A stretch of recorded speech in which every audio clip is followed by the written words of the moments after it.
لاہور میں 350 ملی میٹر کی موسلادھار بارش 44 سالہ ریکارڈ ٹوٹ گیا۔ شادمان ٹاؤن اور شالامار باغ سمیت کئی علاقوں میں پانی گھروں میں داخل، لوگ چھتوں پر پناہ لینے پر مجبور ہو گئے۔ چیف سیکرٹری کے مختلف علاقوں کے دورے، صورتحال کا جائزہ، نکاسی آب کا عمل تیز کرنے کی ہدایت۔ اسلام آباد اور راولپنڈی میں بادل برس پڑے، مری میں موسلادھار بارش، لینڈ سلائڈنگ کے خدشات۔ پنجاب کے بیشتر شہر جل تھل ایک ہو گئے۔ گجرانوالہ میں بارش کے بعد گلیاں اور سڑکیں ندی نالوں کا منظر پیش کرنے لگی۔ کراچی کے مختلف علاقوں میں کہیں ہلکی تو کہیں تیز بارش وقفے سے جاری، بیشتر سڑکوں پر پانی جمع ہونے سے ٹریفک کی روانی متاثر۔ راولپنڈی کے بحریہ ٹاؤن میں 20 سالہ لڑکی اسکوٹی چلاتے ہوئے برساتی نالے میں گر گئی، کئی گھنٹے بعد بھی تلاش نہ کیا جا سکا۔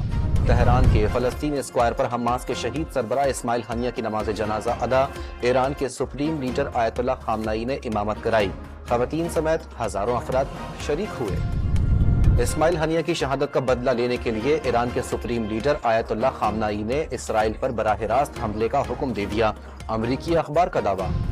راولپنڈی میں جماعت اسلامی کے دھرنے کا 7واں روز، حکومت نے مطالبات پر پیش رفت کے لیے مزید وقت مانگ لیا۔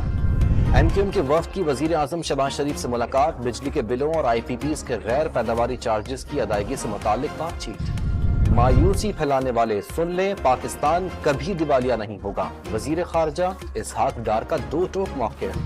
پربت میں 2 گروپوں کے درمیان فائرنگ کا تبادلہ، 3 افراد جاں بحق، 1 شخص زخمی ہو گیا۔